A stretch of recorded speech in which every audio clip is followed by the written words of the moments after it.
मैं अपने YouTube channel पर मुख्तलिफ वीडियोस डालता हूं जो हांगकांग से मुतल्लक होती है। हांगकांग के बारे में मालूमात मैं प्रोवाइड करता हूं अपने पाकिस्तानी दोस्तों को। तो एक सवाल जो बहुत कॉमन है और अक्सर मेरी वीडियोस के नीचे कमेंट सेक्शन में पाकिस्तानी दोस्त अहबाब पूछते हैं कि हांगकांग में विजिट वीजा पर आने का क्या तरीका है और क्या विजिट वीजा पर काम करने की इजाजत है या नहीं, इसकी फीस कितनी है, इसका तरीकाकार क्या है और कौन कौन सा डॉक्यूमेंट विजिट वीजा के लिए रिक्वायर्ड है और क्या हांगकांग आना चाहिए या नहीं आना चाहिए, कैसे आना है। तो जनाब इस वीडियो में मैं आपको इस हवाले से मुकम्मल मालूमात दूंगा।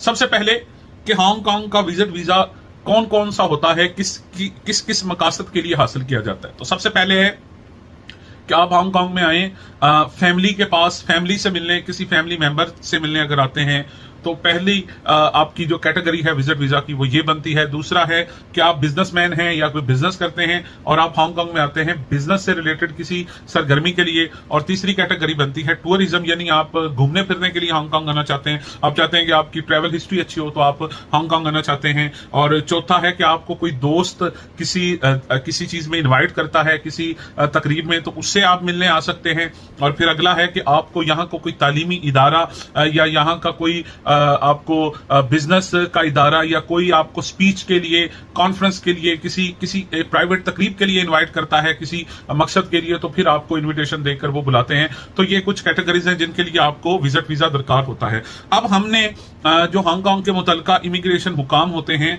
उनको यही सबूत देने होते हैं कि मैं इस मकसद के लिए आपके मुल्क में विजिट करना चाहता हूं और ये उसका प्रूफ है और इस मकसद के लिए मैंने आपके मुल्क में दाखिल होना है। और वो जो रिक्वायर्ड डॉक्यूमेंट्स है वो मैं आपको बता देता हूं। तो सबसे पहले आपकी चाहिए होगी बैंक स्टेटमेंट। अब सबसे पहले मैंने बैंक स्टेटमेंट का जिक्र इसलिए किया है कि वो ये जानना चाहते होते हैं कि क्या इस शख्स के पास इतना पैसा है कि ये इतने पैसे रखता है कि ये हमारे मुल्क से मुकर्ररा मुद्दत के बाद वापस जा सकेगा। दूसरे नंबर पर आपका डॉक्यूमेंट जो चाहिए होता है वो होता है पासपोर्ट। और पासपोर्ट की आपकी मुद्दत बाकी होनी चाहिए, कम से कम 6 से 8 माह तो कम से कम बाकी होने चाहिए उसके एक्सपायर होने में। और उसके अलावा अगर आपने अपनी फैमिली से मिलने आना है, वाइफ से, हस्बैंड से या फैमिली मेंबर आपको कोई बुलाता है और उसके पास आपने स्टे करना है, तो फिर आपको चाहिए होगा FRC, जिसे कहते हैं फैमिली रजिस्ट्रेशन सर्टिफिकेट, जो कि नादरा आपको देता है और वो बहुत आसानी से आप फी पे करके नादरा से ले सकते हैं पाकिस्तान में। और अगर हस्बैंड या वाइफ के पास आना है तो फिर आप MRC marriage registration certificate provide करते हैं। तो बैंक स्टेटमेंट हो गई, पासपोर्ट हो गया, ये सर्टिफिकेट्स हो गए फैमिली और मैरिज रजिस्ट्रेशन अगर फैमिली के लिए है। अब अगर आपने बिजनेसमैन के तौर पर आना है बिजनेस रिलेटेड एक्टिविटी के लिए, तो फिर आपका NTN रिक्वायर्ड होगा, टैक्सेशन का आपका सर्टिफिकेट रिक्वायर्ड होगा जो FBR से होता है, ताकि वो ये जान सकें कि ये जो बिजनेसमैन है ये बाकायदा रजिस्टर्ड है और इसका टैक्सेशन का रिकॉर्ड भी क्लियर है। उसके अलावा अगर आपको किसी अदारे ने किसी स्पीच के लिए, ट्रेनिंग के लिए मदो किया है, दावत दी है, तो फिर उनका इनविटेशन भी आपका अटैच होना चाहिए ताकि हम वो प्रूफ दिखा सकें कि मैं इस कॉन्फ्रेंस, इस सेमिनार, इस ट्रेनिंग या इस मकसद के लिए इस मुल्क में आ रहा हूं। ये तो थे डॉक्यूमेंट्स। अब आपने अप्लाई कैसे करना है? आपने ऑनलाइन अप्लाई करना है। इसमें बहुत ज्यादा आसानी पैदा कर दी है हांगकांग के इमिग्रेशन डिपार्टमेंट में। आप जिस वेबसाइट पे जाएं वहां पर क्लिक करें और सिंपल स्कैन करें डॉक्यूमेंट्स को, अच्छे तरीके से, अच्छे कैमरे से कीजिएगा खुदारा, और कोशिश कीजिएगा कि आप प्रोफेशनली स्कैन करवाएं पाकिस्तान की किसी फोटोकॉपी शॉप से और उनको पैसे दें और कहें कि हमें अपने डॉक्यूमेंट्स अच्छे तरीके से स्कैन करें। खुदारा ये गलती ना करें कि मोबाइल से आप पिक्चर बना रहे हैं टेढ़ी मेढ़ी। या तो अगर आप प्रोफेशनली अंदाज में स्कैन कर सकते हैं, आपके पास अच्छा मोबाइल फोन है, फिर खुद करें, वरना 10 रुपए पर डॉक्यूमेंट 20 रुपए लगा लें, कोई उसमें मसला नहीं है। और इसकी अच्छी बात यह है कि इसकी जो वीजा फीस है वो आपने अब वीजा अप्रूवल के बाद पे करनी होती है, ऑनलाइन ही वो पे करनी होती है। ऐसा नहीं है कि वो वीजा फीस जो है वो आपने पहले पे करनी होती है। आपने अप्लाई किया, डन कर दिया आपने, अब वो प्रोसेसिंग में है, फिर आपको जो ईमेल आएगी उसमें आपको ऑप्शन दिया जाएगा कि इस लिंक पर क्लिक करें और ये फीस है, वो फीस है $230 हांगकांग डॉलर, जो लास्ट टाइम मैंने चेक की थी या लोगों को देखा है कि वो अप्लाई करते हैं, तो वो पाकिस्तानी पैसों में तकरीबन 8,000 से लेकर 8,500 यानी 8,000 से 8500 के दरमियान वो कुछ रुपए बनते हैं। अच्छा, इसमें 2 तरीकाकार हैं अप्लाई करने के। एक तो तरीकाकार ये है कि आपने अप्लाई किया ऑनलाइन, सेव कर दिया, सबमिट कर दिया। दूसरा होता है कि आप वीजा फॉर्म ऑनलाइन फिल नहीं करते, आप उस वीजा फॉर्म को भी डाउनलोड कर सकते हैं। आपने उसको डाउनलोड किया, आप विद पेन उसको फिल करें और जो गिवन एड्रेस है हांगकांग इमिग्रेशन का उस वेबसाइट पर, आप उसको सेंड कर सकते हैं बाई पोस्ट उस गिवन एड्रेस पर। तो दोनों तरीके लगाए जा सकते हैं और दोनों आसान तरीकाकार हैं, लेकिन जो सबसे इस वक्त मरवज तरीका वो यही है कि लोग लैपटॉप पे या कंप्यूटर पर ऑनलाइन ही डाटा फिल करके उसको सेव एंड सबमिट कर देते हैं। एक और चीज, आपकी पिक्चर्स भी चाहिए होंगी व्हाइट बैकग्राउंड के साथ, आपकी पासपोर्ट साइज पिक्चर, और उनसे कहिएगा कि जनाब हमें हांगकांग के लिए चाहिए, तो हांगकांग का जो साइज है वो गूगल से देखकर उस साइज की पिक्चर आपकी निकाल देगा, क्योंकि पासपोर्ट साइज पिक्चर्स की भी मुख्तलिफ कैटेगरीज होती हैं।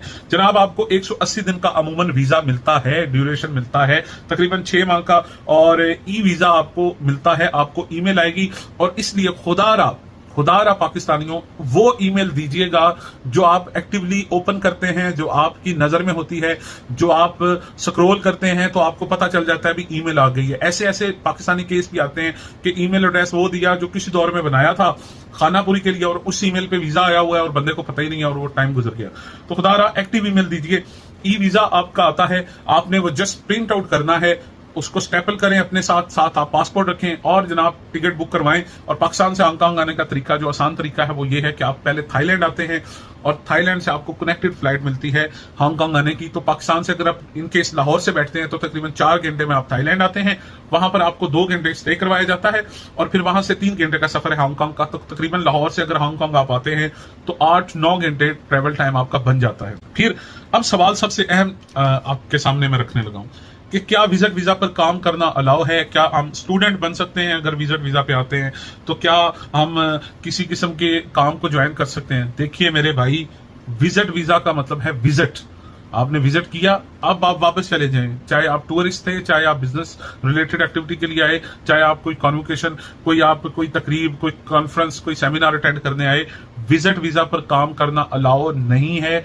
और विजिट वीजा पर बिजनेस स्टार्ट करना, बिजनेस करना भी अलाउ नहीं है। हाँ, आप विजिट वीजा पर आए हैं, आप जी भरकर घूमें, आप बिजनेस कोई शुरू करना चाहते हैं, उसके मुतालिक सर्वे करें, उसके मुतालिक इंफॉर्मेशन लें, मीटिंग्स करें, कॉन्फ्रेंस अटेंड करें, आप कोई एग्जीबिशन है उसको अटेंड करें। उन 180 दिनों के दरमियान आप अपने काम के मुतालिक, अपनी स्टडी के मुतालिक कोई भी इवेंट अटेंड कर सकते हैं, आप अपना रिसर्च कर सकते हैं, सर्वे कर सकते हैं, मीटिंग्स कर सकते हैं, कोई ट्रेनिंग हो रही है आपकी वो अटेंड कर सकते हैं।